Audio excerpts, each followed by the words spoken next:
I want to welcome everybody to Crisis and Hope, YU Voices.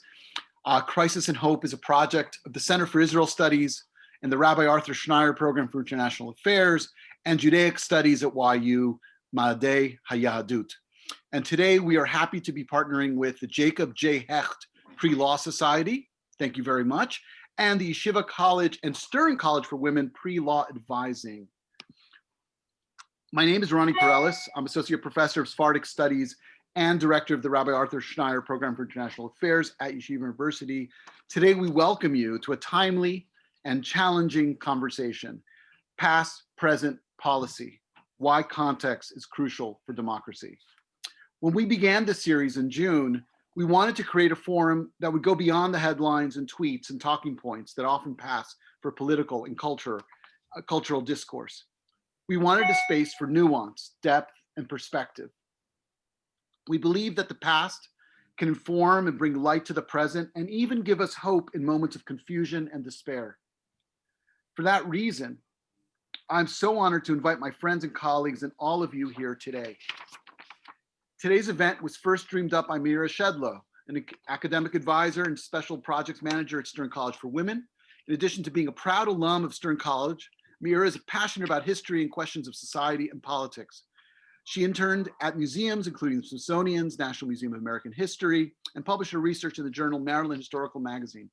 Meirah earned her MPA in public and nonprofit management and policy at NYU's Robert F. Wagner Graduate School of Public Service, and volunteers her free time as a committee member with the Society of Civil War Historians.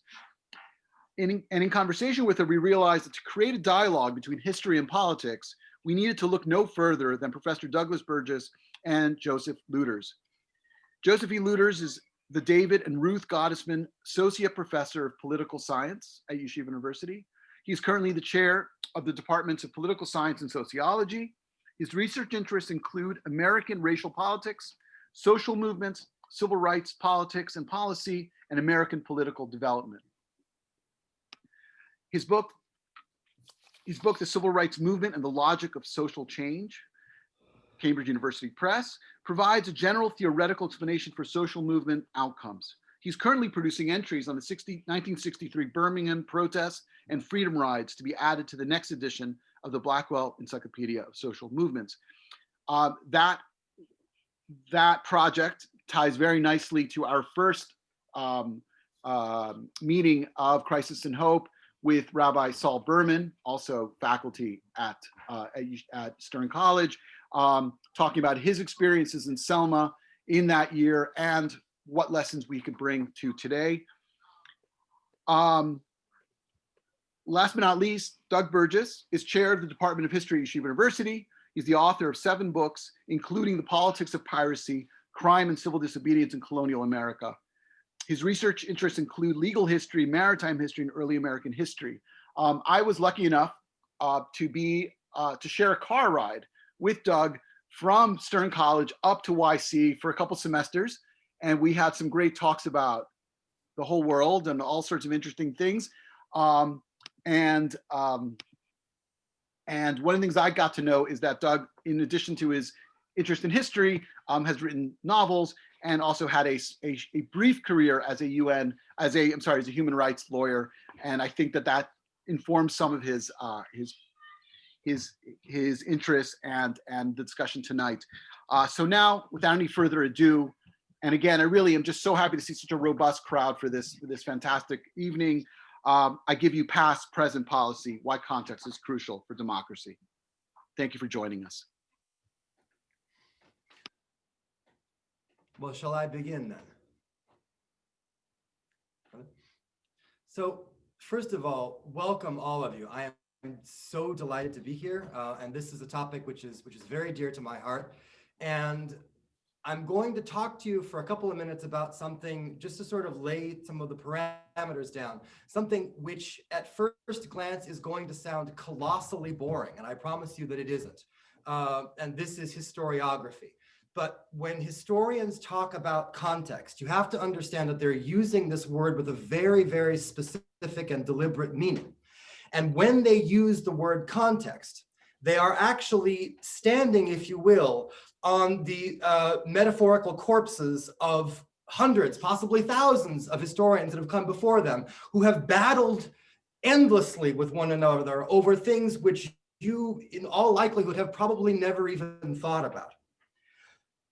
Let me explain. So before the 20th century, if we spoke of history, history was not a profession in the traditional sense of the word. History was something that anyone could do, anyone could write, because history was simply storytelling. And if you had a story to tell in whatever format you wanted to express it, and you wanted to use historical figures to tell that story, that was perforce history.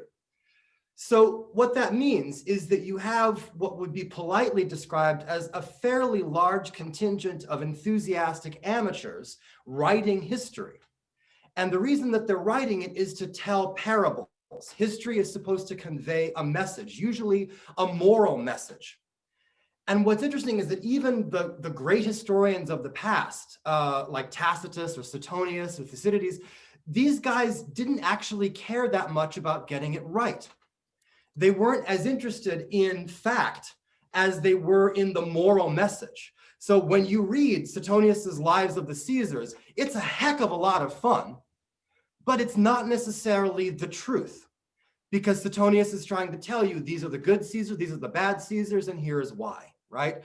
So, and you are supposed to take those lessons and absorb them and use them in your own life. So history was supposed to make you a better and more moral person.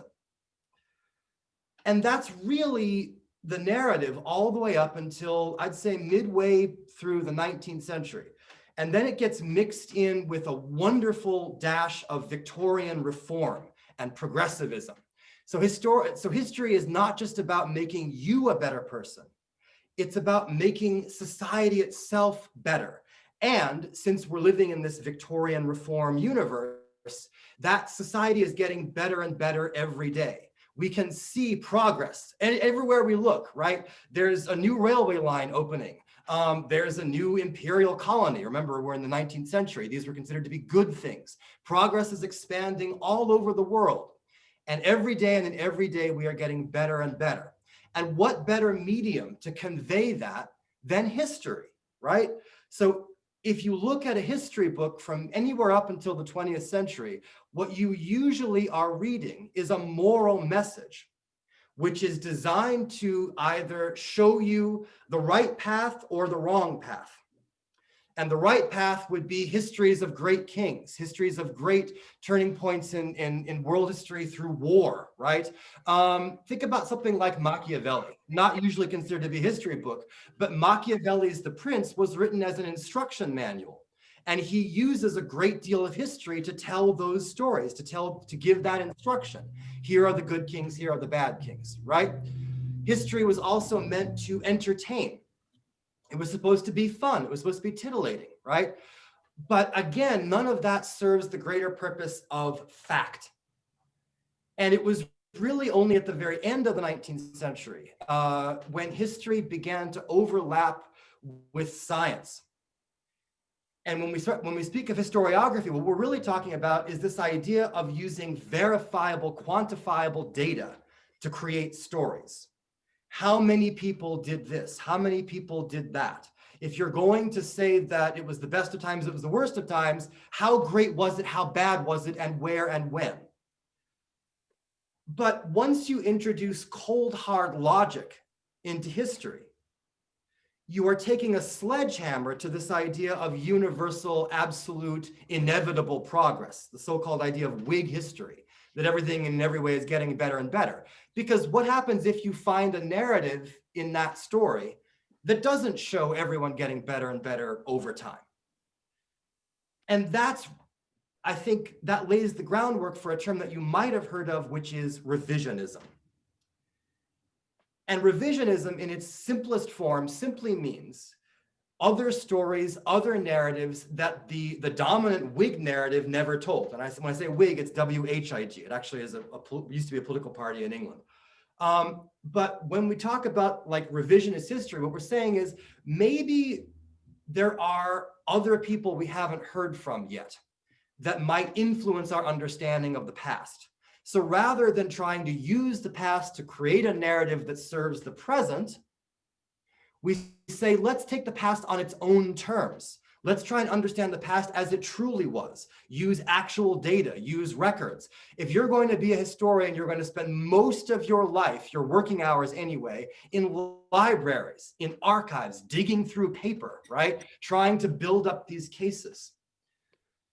Now, why am I spending so much time on historical context in something that's supposed to be about, we're going to talk about monuments? And well, it's because not too long ago, I heard on the news that a politician whose name escapes me and probably doesn't matter anyway, in referencing the debate about monuments and other kinds of social history that exists presently, he said, well, there could be just such a thing as too much context. And for a historian, that's unimaginable. That's like too much air, But it gets to a debate which has now transposed itself from the arid realm of historiography, in other words, the conversations among historians, to the greater world, to the public sphere. So we've already been there. We historians, we've been trying to introduce new narratives, talk about, I'm thinking of like E.P. Thompson, the making of the English working class, right? A whole story about miners and failed revolutions that no one would have told in the 19th century, but becomes incredibly important in the mid to late 20th century because it tells you more about the time as it was. So we've already had this debate. Historians have had it. I would dare say other disciplines have had it. And now you are having it. Because once it reached the public sphere, it started to engage with things like museums, like television, like movies, like monuments. Because the fact is, history is a lot of things that aren't necessarily books on library shelves. There's all kinds of narratives all around you every day. I'll give you a tiny example of this. I teach a class on the history of piracy, and I also do a lot of lecturing around the country on the history of piracy. And it's a fun topic. I love it. I don't think I have ever once in my life given a talk on the history of piracy where someone has not asked me from the audience, well, Professor, could you just tell us how much of the Pirates of the Caribbean movies are real? So if we're moving into this public sphere, then it means that the same kind of discussions that historians have had amongst themselves about context now has to go to you guys. So when we say context, what we're really talking about is verifiable data.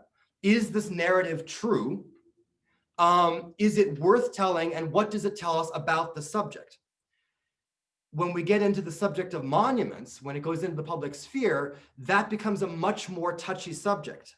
It becomes politicized because now it's not just about the truth, the objective standard of truth. It's about emotion. It's about feelings. You have feelings for this object, whether it's a movie or a monument or a museum or whatever. And it kind of expands beyond the parameters that we would understand. So I guess if there was a purpose to this, at least my contribution to the discussion, it's to sort of introduce you to the idea of what context means for historians, and maybe to bulk up a little bit of your critical analysis when you look at something like a monument, to say, how would a historian evaluate this? So maybe to give you a different way of looking at a very hot topic debate. And with that in mind, I'm going to yield my time over to Professor Luders.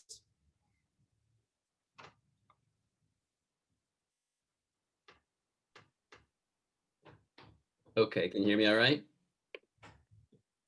Okay, good.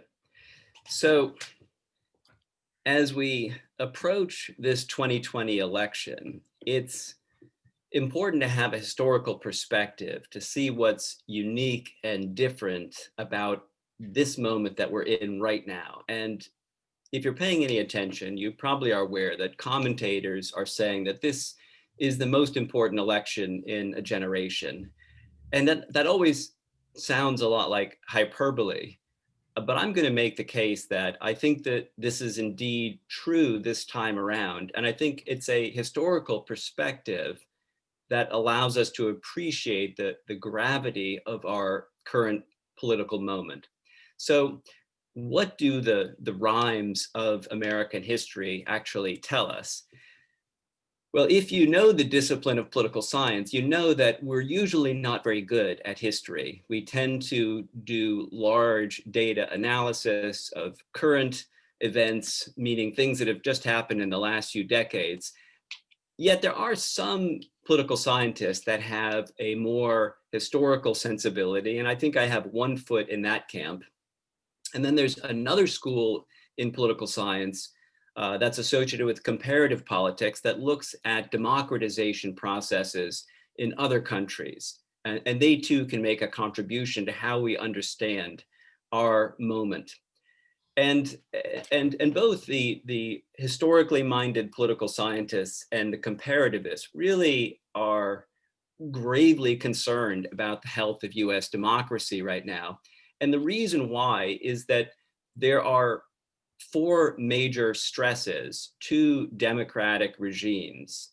And the United States has experienced them all in the past, but at our current moment, we are experiencing all four simultaneously. So let me just walk you through these four stresses that can damage democracies and cause them to backslide away from full democracy. And all of these you've probably heard of because they're in the news these days. The first is partisan polarization. And this is at the elite level, where legislators very often behave as if they are members of a team trying to defeat the opposition rather than as representatives, negotiating citizens trying to solve collective problems. And there's partisan polarization at the mass level among citizens, such that they feel that members of the other party are a them, an other that deserve to be feared or threatened, and react with hostility. The next stress is fundamental debates over who really belongs in the political community, who's a real American. The third stress, economic inequalities getting worse. And the fourth is about the use of power, particularly executive branch power, for the delegitimizing of political opponents and the harassment of them. And so, as I said before, the United States has faced each of these stresses previously. The 1790s, people don't remember much about the Alien and Sedition Acts, but the Federalists and the Jeffersonians were deeply divided. And these laws were meant to curtail immigration and curtail the fundamental freedoms of American citizens. You can leap to the middle of the 19th century around the Civil War, and obviously the United States deeply polarized and fundamental questions again being raised about the national community. Or the 1890s, strife between labor and capital and questions of economic inequality. Early 20th century debates over immigration. So you can see there are these multiple episodes previously.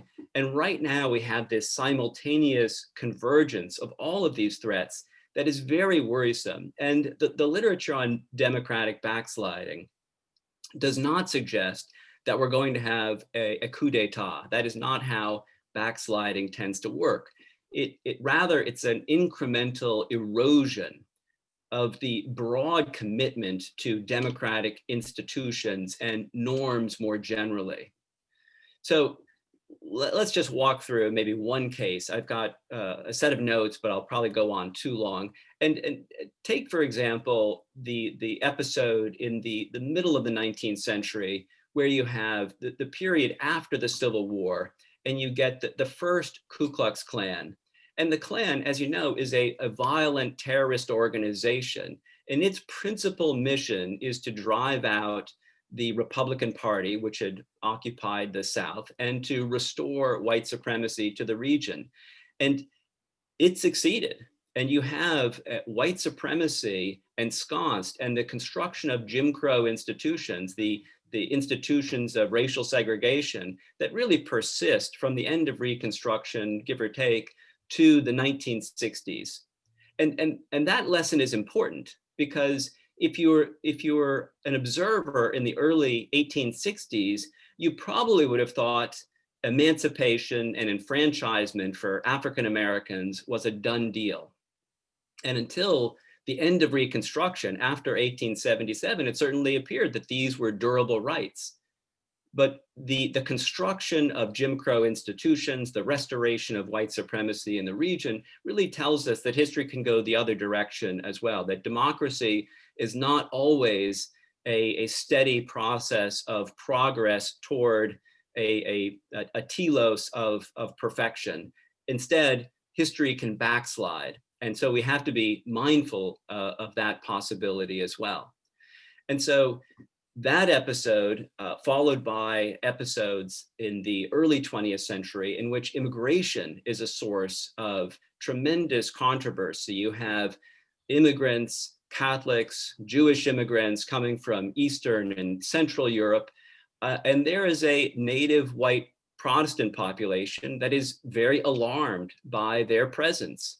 And we get a prohibition movement that really is about drying up saloons and places where these immigrants would congregate. We have a eugenics movement, and we do slam the door shut on immigration at that time. And that door stays shut until the 1960s. So if you fast forward to where we are now, the United States is in the midst of major demographic changes such that by the 2040s, whites are no longer going to be the majority. And for many, these changes inspire anxiety and fear. We have a renewal of civil rights protests, from kneeling NFL players to mass demonstrations for Black Lives Matters. These are fundamental challenges about who belongs to this political community. And our politics in this moment can draw upon this and add to this. So we have rising political participation. We also have rising economic inequality. Really, not since the Gilded Age have we seen levels of economic inequality like we have today. And you layer on top of this, if you just think of this as a layering process, we have a pandemic and a pandemic-induced recession that has provided us with a tremendously combustible mixture in which Democrats and Republicans feel as though it's an existential threat if the opposition party were to triumph. So these perceptions of threat provide warrants for acting in ways to break down democratic norms. And democratic norm breaking begets more norm breaking. And so these scholars who look into this are very concerned about getting into a vicious cycle in which the guardrails of democracy begin to buckle. And when you think about democracy, of course, there are portions of it that are institutional, that keep everyone in check. But really what holds them together are the norms of accepting the legitimacy of the opposition, the scrutiny of the free press, the primacy of facts and evidence and political argument, and a keen attachment to the rule of law. So as these normative strictures loosen, democratic practices can fray. And so this historical perspective is really invaluable because it casts a bright spotlight on the challenges that the United States confronts, the severity of these challenges. So the US has navigated these stresses previously, and sometimes we've had lamentable backsliding and regression, but in time we've managed to veer back towards stability, prosperity, and inclusion. So in the midst of this crisis, a crisis that in some ways is really unparalleled, at least for the last many decades, we really need to rise to meet the challenges of this historical moment and preserve our democratic principles.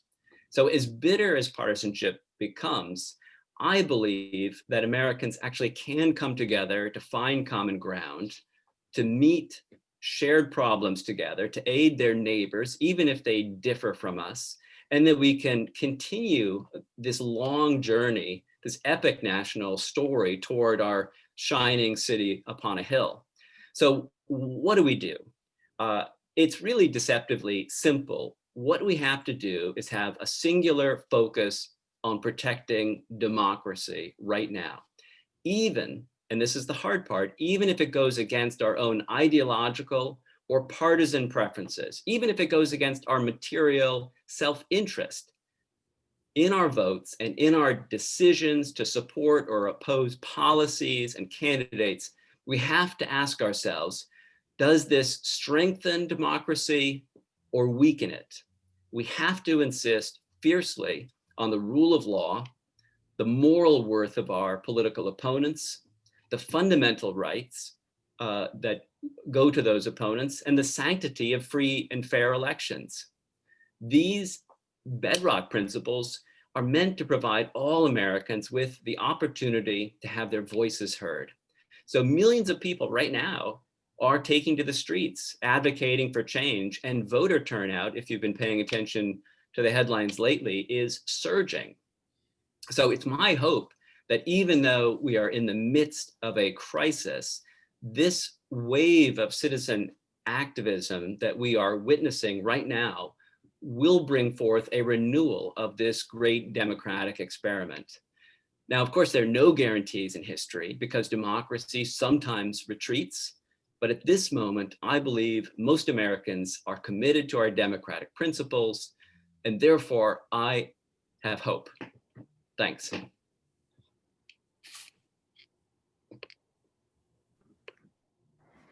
So thank you so much, and thank you to everyone for joining us for this conversation this evening. I'd like to share with you an experience I had as an intern at the Smithsonian's National Museum of American History, and one of the really incredible presidential artifacts that I had the chance to get to learn a bit more about when I was working specifically in the Division of Political History. At the museum, one of the most prized artifacts in the collection was Thomas Jefferson's portable writing desk that he designed himself. He wrote some of the first drafts of the Declaration of Independence on that very desk. But what I find more intriguing than the desk itself is actually how it's been represented over time. You see, although the desk is an artifact of the revolutionary ideals of 1776, its symbolic significance is best understood through the lens of the political values of the 1820s. In 1776, this desk didn't hold great depth of meaning for Jefferson or his contemporaries. While he designed it to be useful and practical, that was the extent of its importance to him. And although the desk emphasizes his singular role in penning the document, Jefferson acknowledged that the Declaration represented the founding principles of others as much as his own. However, by the time 50 years had passed, the Declaration, and by extension the desk itself, took on a mythic, almost sacred significance. By the 19th century, the signing of the Declaration was considered to be a quasi-religious moment for Americans, so pivotal that Jefferson began to emphasize his own contribution in its creation, and by extension, the importance of his personal desk. Ultimately, Jefferson's lap desk reveals more about the history and politics of 19th century America than of the 18th century founding era. In 2012, when I was working at the museum, the desk was actually framed in yet another light. That summer, the desk was on display positioned in front of a statue of Jefferson, who was in turn standing before a text panel listing the many people that he had enslaved. The exhibition, Slavery at Jefferson's Monticello, Paradox of Liberty, highlighted, through the lens of Jefferson's own plantation, the ways in which we as a nation have often failed to live up to our founding principles, especially the defining principle of freedom. As Dr. Burgess has explained, context is key. We need to think historically to highlight these contradictions and complexities of the past, and to think critically about their significance. History is not supposed to be merely the memorization or application of dates and facts. Rather, we explore the meaning of these events within an animating context. This type of analysis, grounded in thorough research and in evidence, helps us question our assumptions and develop a fuller perspective. I would argue that two levels of context are important.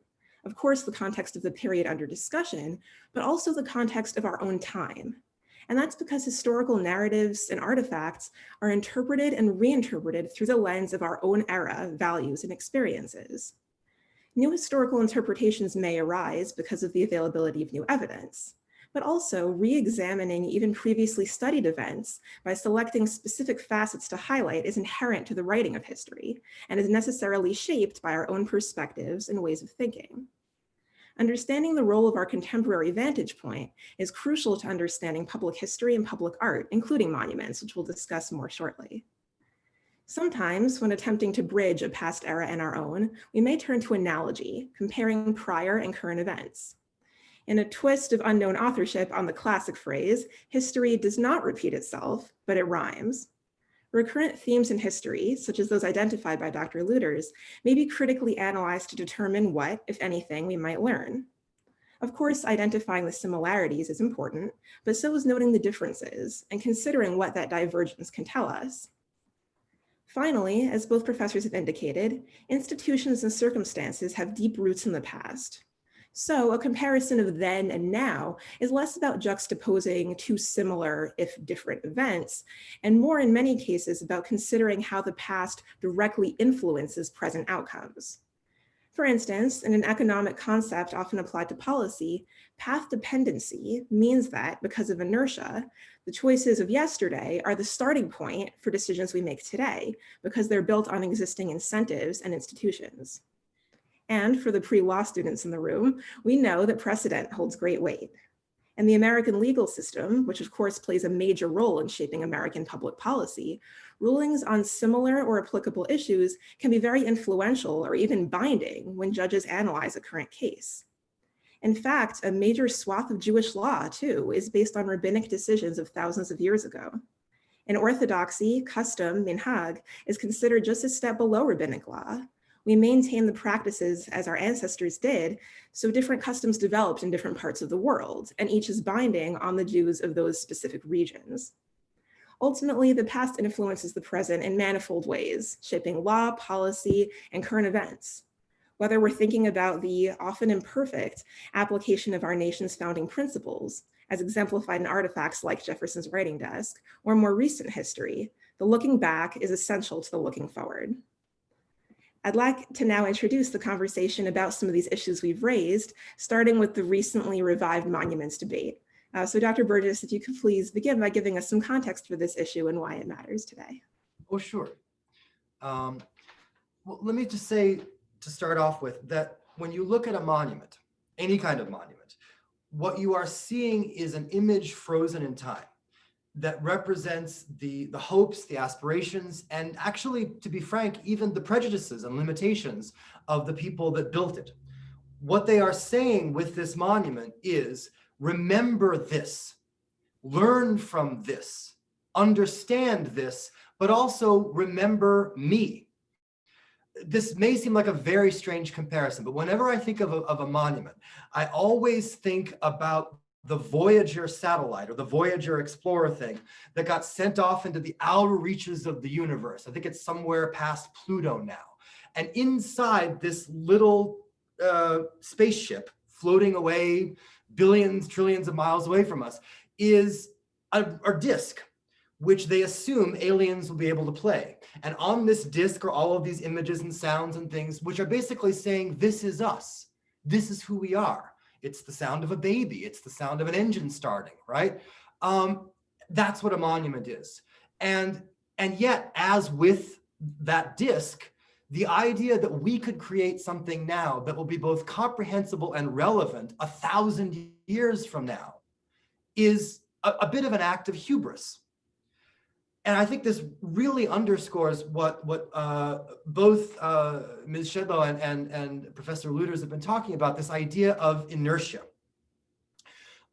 Because I think that one of the mistakes that we make in this debate about monuments is that we automatically assume that when you talk about a statue of someone like P.G.T. Beauregard or Robert E. Lee, that all the people that are defending that statue are defending it because they espouse all of the admittedly controversial views that those men might have espoused.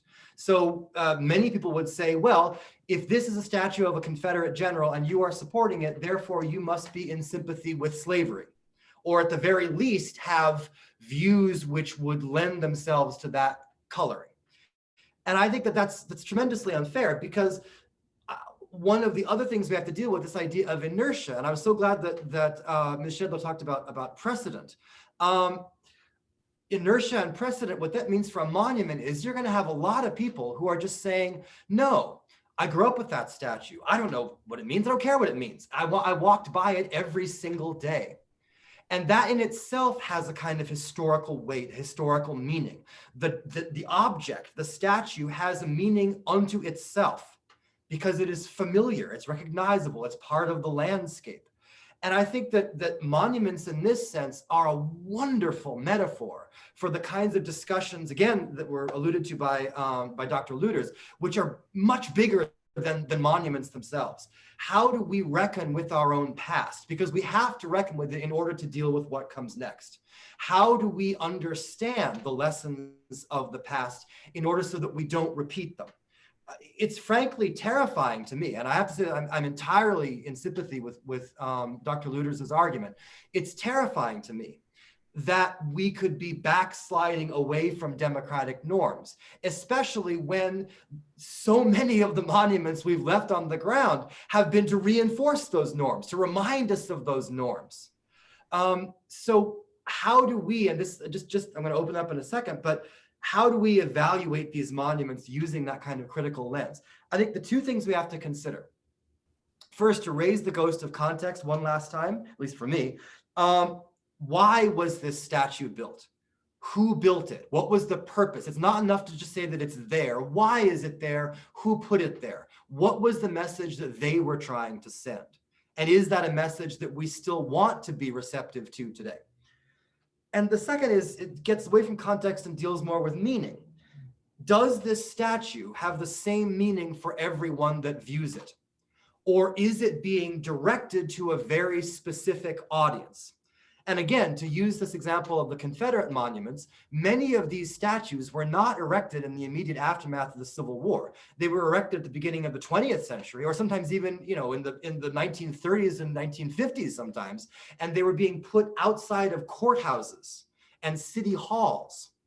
And what that was conveying in a deeply segregated Southern town is that if you have to walk under Nathan Bedford Forrest's statue, that was the founder of the KKK, if you are a person of color and you're walking under that statue to get into the building where you are going to have to pay your taxes, get your license, or receive justice from a court, it frames the expectations. And that was very, very deliberate. So again, I want to get some more views on this, but just again, I think my job in this panel is more to just kind of ground us in the terms, right? So I think that there is a way for us to evaluate monuments and really to frame our discussion about things beyond the monuments, the democratic norms themselves, in a way that says this is what is relevant to us now. These things may have different meanings for different people, but these are the bedrock truths that we have to hold fast to. Thank you. I think an interesting element of the conversation around monuments is, yes, we need to have a discussion about what specific monuments mean, what they meant when they were created, what they mean to us now. But then the next questions end up becoming, what do we do with a monument, right? If we find that it was, it has some nefarious meaning to people who see it, what do we actually do with it? And then how do we kind of balance competing interests about, what statues do mean to people? I think now the Confederate Monument discussion, many people recognize that Confederate monuments are kind of their own special case, and that there's, considerable issue with leaving those in a public space especially without further context.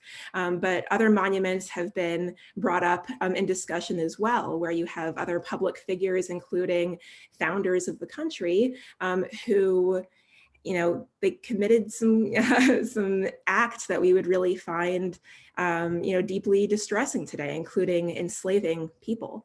So how do we kind of decide which monuments stay and which go? And when we say go, what does that mean, right? Does it mean we pull it down? Does it mean we contextualize it further?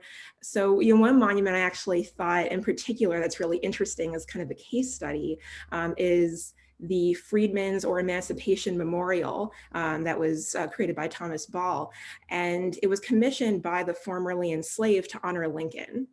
So what's kind of interesting about it is that the iconography of this monument doesn't really land too well with us today. I mean, it features President Lincoln holding the Emancipation Proclamation in his right hand and then holding his left over the head of a liberated slave who is kneeling at his feet.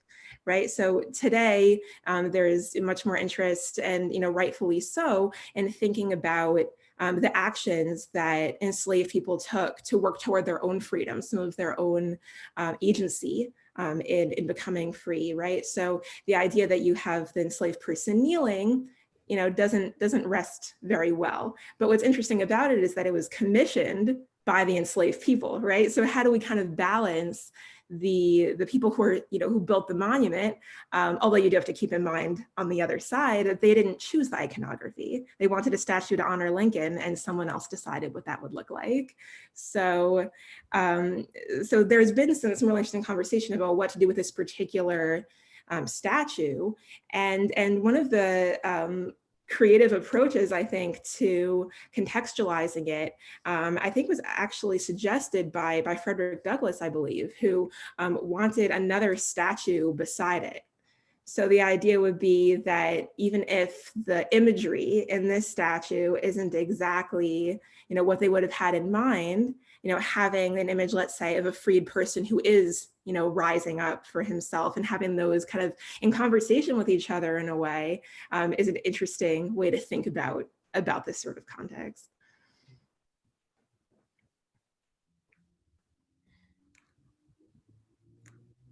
So I don't know, do you have thoughts about, what you would see with, contextualizing these monuments? It's often, tossed out as a possibility that museums could take these things in. And there's always that moment of, ooh, where are we going to put this?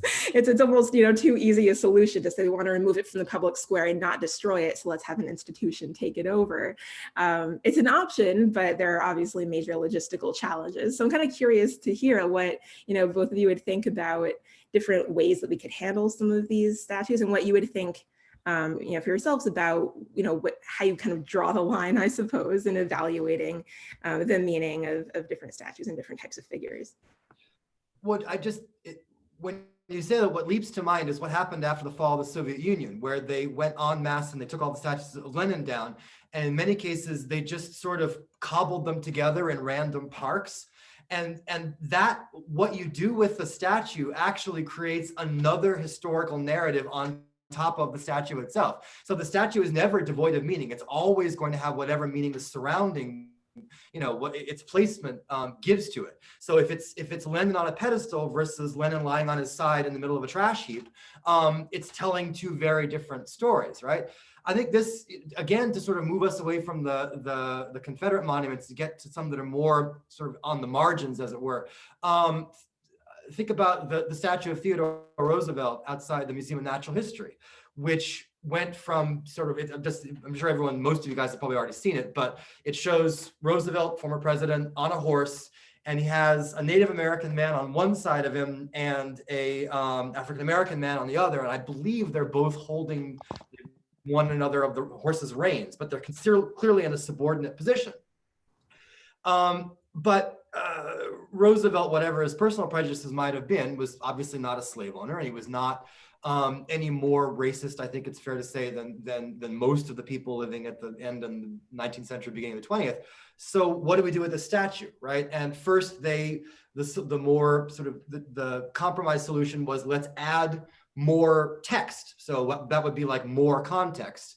Let's add a sort of a supplementary text that explains what the people that built this were trying to convey and why that might not jibe so well with us now. And now the most recent decision was to have the statue removed altogether, because even without the text, the simple image of a Caucasian man on a horse lifting himself so far above two persons of color is just too troubling.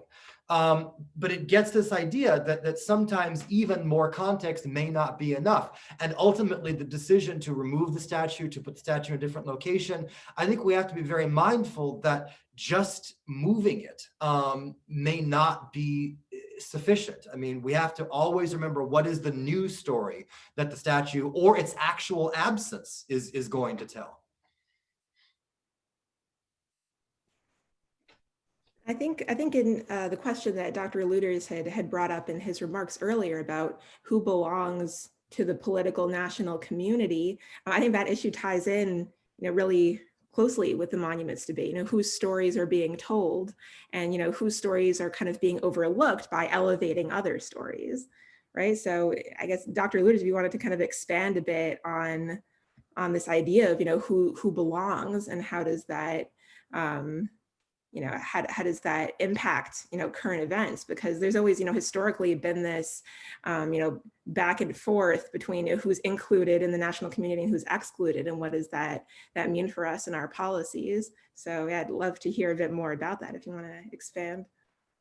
Sure. Well, I don't know that I have much to offer in the way of the monuments debate, but when you were talking about how the past is shaping the present, I was thinking to some extent about the New Deal order, right? So you have the Great Depression, and this sweeps in the Democrats in huge numbers, and Franklin Delano Roosevelt becomes president and presides over the New Deal, this vast modernization and expansion of the American state.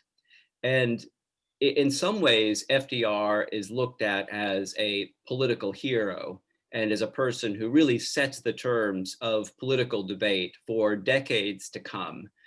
But in the New Deal order, you have a bipolar coalition where you have this northern, urban, immigrant, very left-leaning element. And then in the South, as I was suggesting before, you have a kind of authoritarian enclave that relies upon racial exclusion and white supremacy.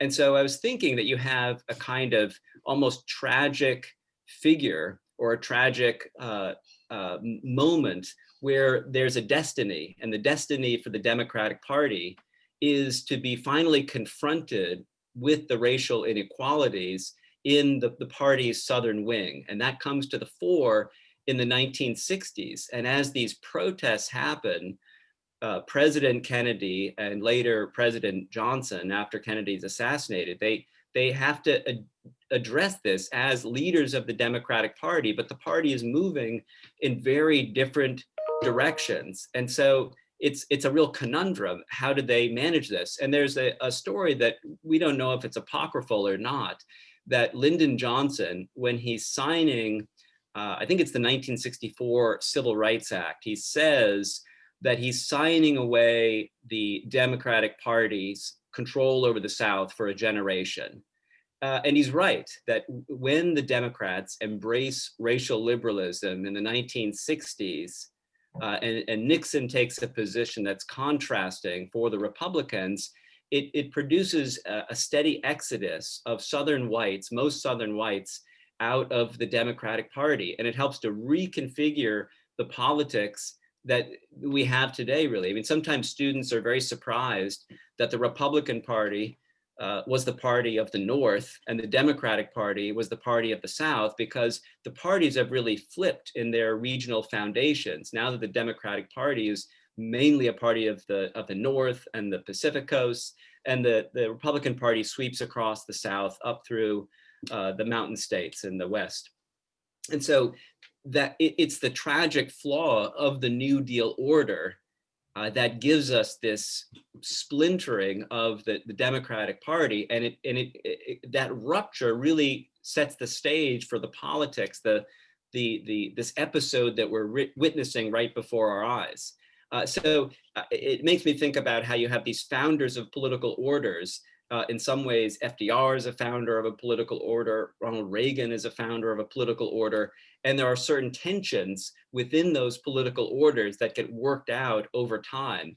And so I think there's something tragic in the sense of like a Greek tragedy, when you know that there's some kind of reckoning that's going to happen down the road. And the reckoning that I think we have, to get back to your question, is these matters of political inclusion and equality, they very often come down to questions of race in the United States and racial inequalities. I mean, we've added on Latinos and immigration, and that complicates the picture. But I do think that these deep divisions that we have are often racial in nature, and it's difficult for the United States to really confront these things. And I think that debate is happening in a very lively way right now.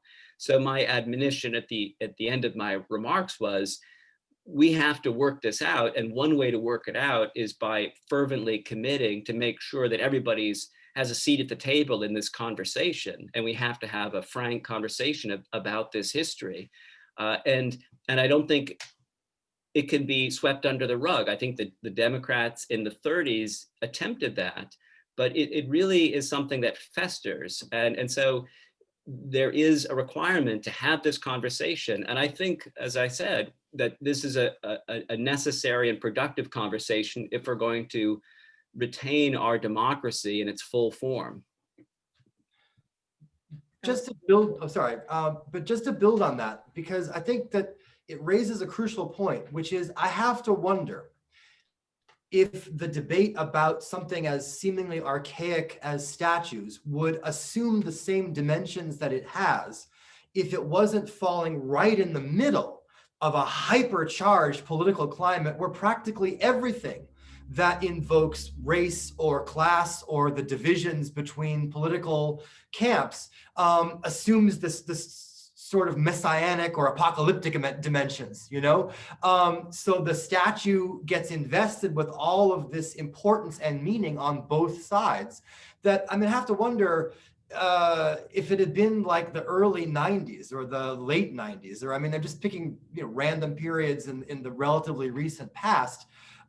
Would there have been people protesting to keep it? Yes. Would there have been people protesting for it to be removed? Yes. And I'm sure that those things did happen.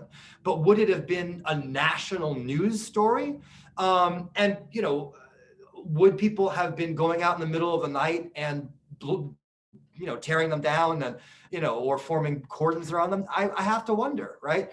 And I think that you could read that as sort of like a fraying of the bonds. You could read it as how American political discourse has become more controversial, more vehement and excited.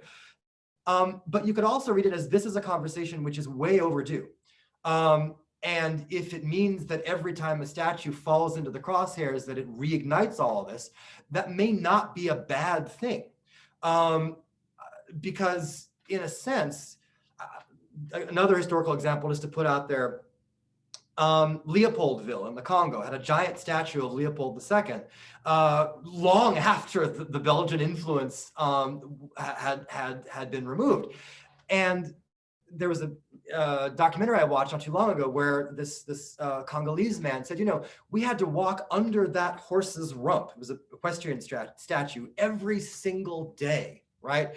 And it never really occurred to anybody to take the thing down because it had become so much a part of the landscape. And in a sense, I think that acceptance, that quietude might have been part of the problem. So if there is this hypercharged political climate, and if it is investing all of these monuments and all of these sort of issues with hot button significance they might not have had before, maybe that's not such a bad thing. Maybe something good may come out of it. And this is going to be me sounding like a Whig historian talking about the endless upward sweep of human history. but I think it's better that we have it out now than, as Dr. Luders was saying, kick the can down the road. You know, when you were talking about FDR, I remembered something that I read about him, which is someone asked him to throw his weight behind an anti-lynching bill. And that's a pretty basic thing to get behind. And he absolutely refused. And he said, I didn't choose the tools that I have to work with. If I could, I would have chosen different ones, but I need the support of the Southern Democrats. And then that defers the discussion all the way to the 1960s. And I think that it's a discussion that if it comes now in the middle of one of the most contentious elections in American history, then so be it. Yeah, absolutely. And I think the renewed civic engagement is really a silver lining to many of the crises and challenges we find ourselves in. As people getting involved is a great outcome at the very least. So speaking of that, we'd actually like to now expand the conversation to all of you. So if you have questions, please feel free to put your little blue hand up or indicate to Dr. Perellis that you'd like to participate. Yeah, you can also send it to the chat. It goes directly to me, and I can put it forward if you prefer that. But you can also, we're a big group, but we're not a huge group. So please raise your hands or just kind of share. Also, I just want to give another shout out to all the students who made time to come out. I know how busy you are. Midterms are starting up, and our faculty. We have a lot of really wonderful colleagues of mine. Faculty. We have Dean Bacon and Provost Selma Botman are here. Rabbi Saul Berman, who I invoked at the beginning of the introduction to have Rabbi Berman here. Jess Olson, I know Maria Satseva was here, and Rabbi Carmi, and I know I'm missing. Matthew Cantalupa was here. Where is he? There he is, right there. And I know I'm missing people, and I'm sorry about that. Ilana Julius, I also gave you a shout out at the beginning. So thank you so much for the pre-law people who are here. I hope this has been interesting and helpful. And for all the different students, thank you for coming. And we have time for questions. So this is really the time to share questions and kind of process this. I love that everyone ended with some hope and silver linings, because it's hard to find these days sometimes.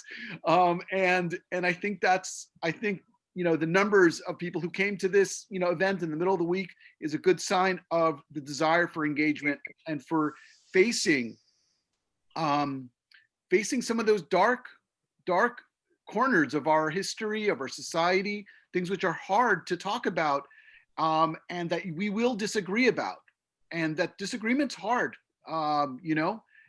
especially when it's not just a sport, but actually you want to resolve things. You want to try to understand the other person's position, and it's difficult. And so maybe we can do a little of that tonight. So questions, please. You can, like I said, either to the chat and I'll process it, or directly. Ronnie, this is Selma Botman. Hi, welcome. Hi. So thank you very much, Professor Luders, Professor Burgess, and I'm so happy to see Meirah here. Hello. So I wonder if we could bring this home and talk about the role of the university in these conversations and discussions. And I think I would only finally say that I think we all are here with the engagement of hope, because we work in a university with young people, and young people are our hope for the future. But I wonder if our speakers might talk about the role of the university in these discussions. I'd like to say a couple of words on that, actually. I hosted, I think actually Dr. Luders was with me at this point. I hosted an open house a couple of years ago where one of the, students and parents. So the parents were there, and one of the parents, when discussion time came, asked us as professors at the university if we were going to indoctrinate his child. And I fielded that one, because I said that if I were to attempt to convey my political sensibilities to any of my students, not only would I be detracting from their sum of knowledge rather than adding to it, I'd be doing them a colossal disservice. They're not here to hear what I have, what I think about things or my opinions on things. They're here to develop the ability to think for themselves. So my job as an academic is and has always been to give them the ability to reason critically on their own. I will tell you, this is a very personal thing to me, but it's one of the things that I'm probably most proud of, is that a couple of years ago, I teach the US survey course, the US history survey. And at the very end of term, one of my YC students came up to me at the last day of class, and he said, Dr. Burgess, I want you to know that there is a betting pool among the students over whether you are Democrat or Republican. And would you please tell us so that we know who won? And I didn't, as it happens, because that would be unfair. But no, I think it's tremendously important that we leave our politics at the door. And it's very hard. It's very hard to speak objectively and at the same time be relevant. But it's absolutely, especially as historians and as political scientists and sociologists, nothing could be more important than for us to simply give our students the ability to think for themselves. I would just say a very similar thing. There's some research on the extent to which people believe that climate change is real. And you would think that years of formal education would be a powerful predictor of this, because as you do more university education, maybe you're exposed to more scientific knowledge. But in fact, partisanship very often is more powerful than education. But there is, I think, a factor that has been ascertained as very important as to whether or not people believe this is real, and that is scientific curiosity. Like if people have a passion to really understand the world, if they are curious, they do their own homework, and then they can arrive at informed conclusions based upon facts and not to be blinded by partisanship. And so I think in an ideal world, and what we aspire to do at Yeshiva University, is to really foster not education, but education as building that passion for curiosity, for inquiry, so that students can do this. They can roll up their sleeves and really dig into the material, the data, the facts, and derive their assessment of it using their own skills. So I think for me, that's what the educational experience ought to be. It ought to be firing up that curiosity and unleashing students to really explore the world with that kind of zeal. Yeah. We had a bunch of really good questions here. So for a few here. So let's see. I'll start with one. This is somewhat specific about LBJ. And maybe there's a way that we can kind of think about it a little more broadly. Was there a way for him to have not lost the South for 50 years? In other words, was there a way for him to push civil rights and still somehow bridge backwards, bridge back to the people who felt that was a betrayal, you know? And I guess it gets to the question of how do you navigate in a bipartisan way things which are not shared, right? I don't know. I'm putting that out there. So this is from Rivka Hertzfeld. Oh, well, just to be clear on the history of the enactment of the Civil Rights Act and the Voting Rights Act, those were very, very bipartisan pieces of legislation. Had the Democrats not had the support of most of the Republicans, that wouldn't have happened, because at the time there was a very high bar to overcome a Senate filibuster. And so the Republican votes were really critical to making this happen, because the southern wing of the Democratic Party was such a staunch opponent of any action in this area. So it was very bipartisan, which is great. Now, as for the Democratic Party, could it have held together?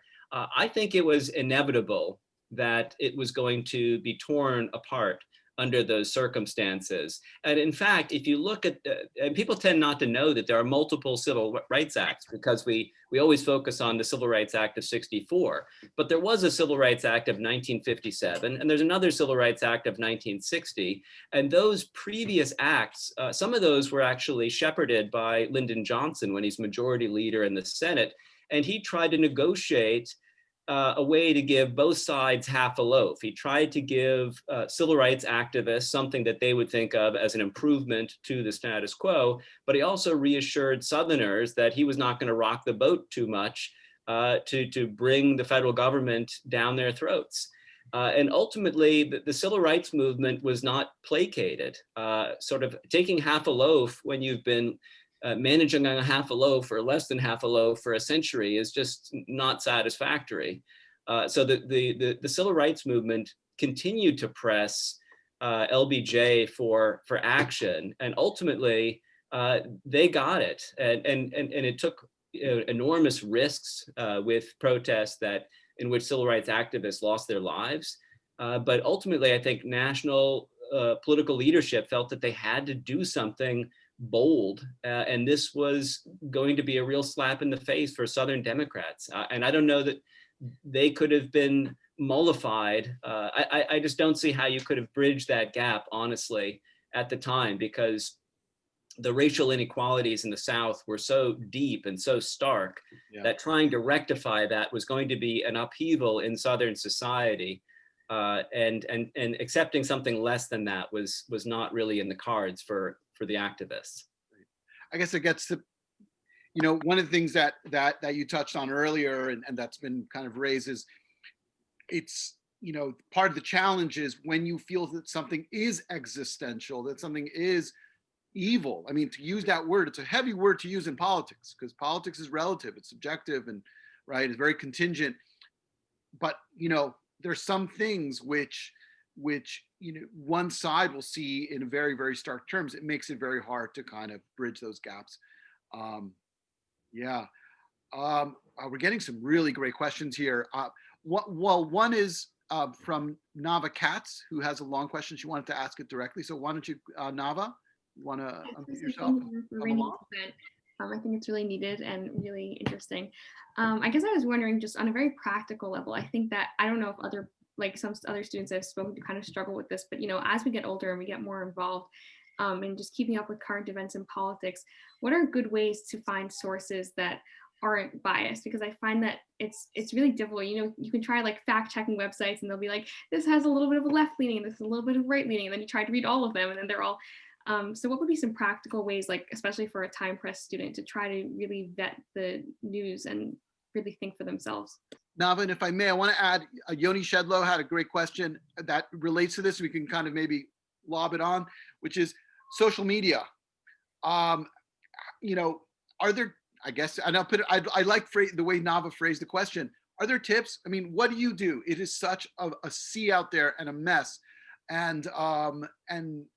And especially when it gets to things which should be so clear cut, like science, right? And we see how much debate or how much spin happens. So Nava, fantastic question. Yeah, I can address that actually, because it's something I think about a lot, how I'm getting my news and making sure that you don't fall into that, red feed, blue feed kind of trap of only seeing one perspective. I mean, I think it kind of ties in a little bit to that idea of, I think how to frame this. I mean, you definitely don't have a written source or a news source free of bias, right? Because kind of what I alluded to before, when you are writing a history, you're writing it from the context of your own perspectives and viewpoints. So, most of what you're going to read naturally is going to have a perspective or a leaning in one way or another. And I think we tend to think that this is a recent phenomenon, and it certainly has been exacerbated by social media and recent phenomena. But Harold Holzer, actually, who is a wonderful Lincoln historian who teaches at YU as well, he wrote a book about news, bias in the Civil War era, and how at the time, now we kind of know which media outlets lead one way or another, but at the time it was very explicit and very political. So you would kind of, follow the sources that you were following that aligned with your values and maybe sought out others, but you kind of knew what you were getting. And now you have to do a bit more digging to find out what you're getting, but even so, there's just so much out there.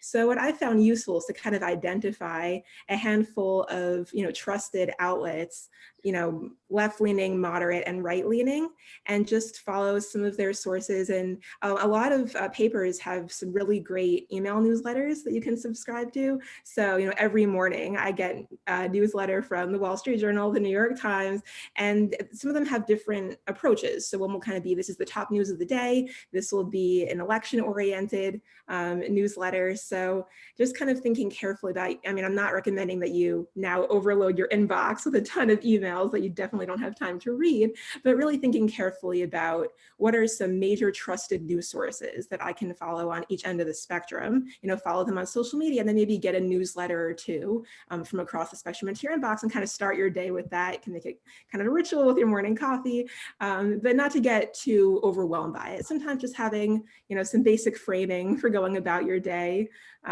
is enough for the boat mix. I think sometimes we can get really caught up in constant news, especially now. I want to add to that, if I may, just one thought, which is I had the sort of dubious distinction of learning American history at a Canadian university, which was really wonderful. They spent a lot of time talking about the War of 1812 because everyone's got a bias. But one of the things that I took away from that is sometimes the best way to understand what's happening in your country is read another country's newspaper talking about your country. So read the BBC online. Read, if you're a French speaker, read Le Monde. Find, whatever languages or even, other English-speaking papers around the world. Read world news. Read world news sources about the United States. And just even more sort of broadly, I would say that if you are reading a news story, one of the ways, and this is me speaking to you as a historian, this is one of the ways that the tricks that we use to verify documents. When you're reading a news story, how many times does it use the word might? This might be, this may be, it could be evidence of. There have been accusations of. Might, could, accusations, these are potentialities, they're not facts. So try as much as possible to evaluate the news that you're reading based on the fact content, the actual objective facts within the news story, rather than this could indicate X, Y, or Z. I would just offer a slightly unorthodox view that as much as people feel that newspapers, the Times or the Washington Post or the Wall Street Journal are biased, there's actually a fair bit of research that if you're not talking about the op-ed page, which of course has a political bias, if you're simply looking at the reporting, that the leading national newspapers are actually pretty good at telling you what both sides of some issue are saying about that issue. So there may be less bias out there than you think there is. I would also make a pitch. I mean, of course, as a social scientist, I would say you should read peer-reviewed pieces, but people don't necessarily have the time for that. But there has been a useful trend in national journalism that there's something called data journalism, where you have social scientists often publishing abbreviated pieces of their work for a popular audience. And so you see this at the Washington Post under the heading The Monkey Cage. At the New York Times, you see it in the Upshot columns. And of course, 538.com, if you're interested in that kind of political news, most of the people who are writers are really data analysts or political scientists. And they're giving you, I think, that the latest gloss on peer-reviewed social science research. So if you want to just get the basic facts of a story, you can probably just get that in major newspapers. But if you want to get into the social science analysis, there are these abbreviated sources that you can find pretty readily that I think give you a deeper analysis of what's going on. Um, since Doug mentioned the idea of thinking about America from abroad, which is a great way to think about it. And I agree. Sometimes hearing, when you read the news from another country, you see ourselves more clearly. So this is an international question, kind of a more perspective. Someone in the audience, Adria Mar, grew up in Morocco, and your example of the King Leopold statue reminded her of the presence of French culture in Morocco, very, very Francophone country, with a lot of vestiges of the colonial period. And I'm curious, can you guys think of comparative examples of countries that have dealt with some of these big cultural fissures in a good way, in a useful way that we can learn about it in our country? In other words, we're unique. America is a very special, particular place. But there are other places that have had to dealt with many of the similar issues of race and inequality and all these tense subjects. So I'm just curious if you have some like comparative position, a model that would be useful. I'll jump in on that one briefly because it makes me think of a book I read a long time ago by Martha Minow called Between Vengeance and Forgiveness. And she was specifically talking about the aftermath of an atrocity, of a genocide or a crime against humanity. And she said there might be such a thing as too much remembering, which of course deliberately flies in the face of, never forget, never again. But she says if there's too much remembering, if you're dwelling on the past, if you're mired in the past, then society is incapable of moving forward. And one of the examples that she cites, and I think this is still a good one today, was the Truth and Reconciliation Commissions after the end of apartheid in South Africa, where rather than just putting a whole bunch of prison guards on trial and using criminal sanctions to create the historical memory, what they did instead was they allowed the people that had suffered in those prisons to confront the people that had caused that suffering. And sometimes it was cathartic, and sometimes it was colossally awkward, and sometimes it was actually kind of amazing. But it was a forum where the person who was responsible would admit their guilt. They would say, this is what I did. These are how many years I worked in this prison. They acknowledged their responsibility. How that translates to the United States is a little bit less clear. I think it's far too easy for us to say sort of kumbaya, we'll all just get along and we need to hear opposing viewpoints. I may not be the best person to contribute to this at all because my social media presence is extremely limited. It's basically dog pictures. So yeah. So I simply don't know how to advise someone to engage with people on social media in a way that is both respectful and also standing your ground, especially when that other person is throwing a bunch of stuff at you that you not only profoundly disagree with, but in some cases know to be false, right? I guess taking the example of the Truth and Reconciliation Commission, you have to find a way of engaging with people that not just disagree with you, but people whose very beliefs you might find deeply offensive and even hurtful, and still be able to talk to them, still be able to bridge those gaps. And I'd say that with a great deal of authority and not a lot of evidence, because I don't know how you do that, except that you'll know when you have to, you'll know when you're in those situations. I think that all of us, whether it's family members or friends or colleagues or the great morass, which is the internet, we have to make those calls, those judgments on a daily basis. And just remembering that this is a human being with a soul sometimes carries a lot of weight to it. Right. So yes, remembering the person's a human. That's one of the horrible things about the internet, that it kind of distances us sometimes. We forget, Yeah, Joseph, you want to add something? Yeah. Unfortunately, I'm not always encouraging. So you were saying, what's a good inspiration out there for a multi-ethnic democracy?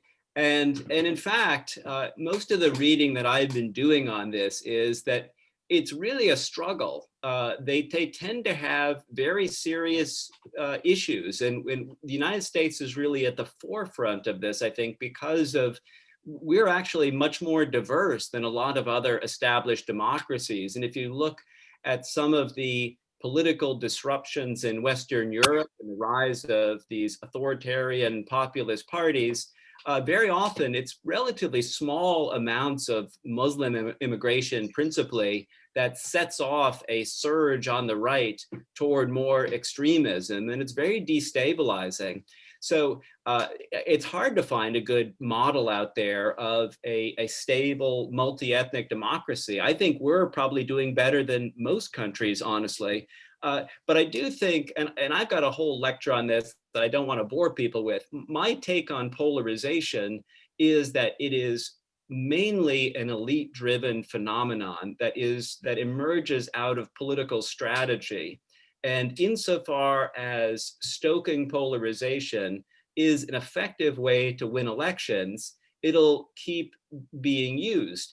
But I think insofar as it doesn't win elections, and I think the increasing diversity of the United States makes it increasingly difficult for the use of polarizing rhetoric to be effective. If it's a strategy for defeat, you will find that political parties have to modulate their rhetoric. And when elites dial down their rhetoric, I think the rest of the society takes the cue that, you know, we've got to find ways to build bridges. We can argue about other things, about the size of government and budgets and so forth, but we're not going to engage in existential debates about who belongs and who doesn't. So I think we're at a kind of an inflection point, because I think the political strategy that exacerbates polarization is becoming less useful, and it's probably going to be abandoned in the not too distant future. But at this cusp, this moment right now, we are still at the peak of that. Just add one last tidbit that I found kind of interesting, in that other countries are, having similar conversations to what we are. And I actually saw on social media of historic royal palaces in England the other day, they're actually hiring, if anyone here is qualified and interested, for a curator for inclusive history. So part of their language actually in the position, I have it here: we cannot ignore the fact that for hundreds of years of colonialism and empire, enslavement and exploitation were part of our national story, et cetera, but has gone largely untold, right? So even something like historic royal palaces, I mean, what is as traditional as the monarchy in Britain, even there, they're thinking about how can we tell more inclusive stories. So I just think that's kind of interesting that there are a number of countries who are thinking about these issues.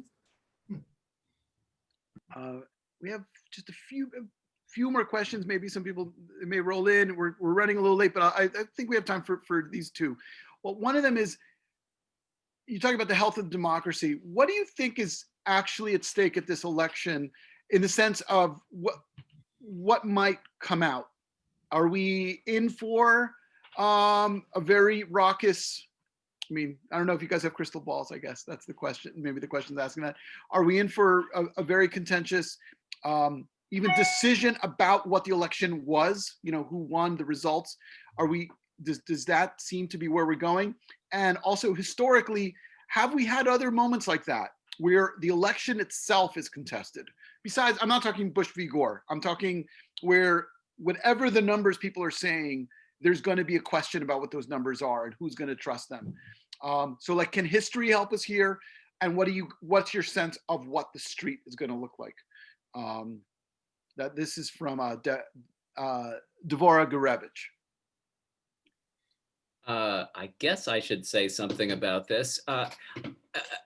I'm of two minds. I think it's worrisome that there is so much discourse about voter fraud and the election being rigged, and if somebody loses, then it's somehow going to be stolen, and stand back and stand by. I mean, all that is worrisome, I think. But I'm also, I tend to believe that the more extreme element in the United States that is prone to violence is very small. It gets a lot of media attention, but it really is a tiny fraction of the American public. And so I would think, especially if the election outcome is decisive, that will be very helpful in having a clean break or a renewal of some kind, so that we know that there wasn't some shenanigans that led to the outcome. Now, if it's very close, then I think it's a more perilous situation where both sides are going to feel like underhanded things happened and maybe something was stolen. So I'm hoping one way or another to just have a decisive conclusion to this race. And then I think cooler heads will prevail. And maybe I'm being naively optimistic, but I do think that most people want politics to be more boring than it's been lately. And they don't want to be taking to the streets, and they don't want to be, rushing to the barricades. So I'm dubious that we're going to see massive civil unrest, certainly if there's a decisive outcome in the election. And by current indications, it seems like this is going to be a more decisive win by Biden. It looks like, if we trust the polls. And of course, we're all gun shy from 2016, but the margins are substantially wider and more stable than they were back then.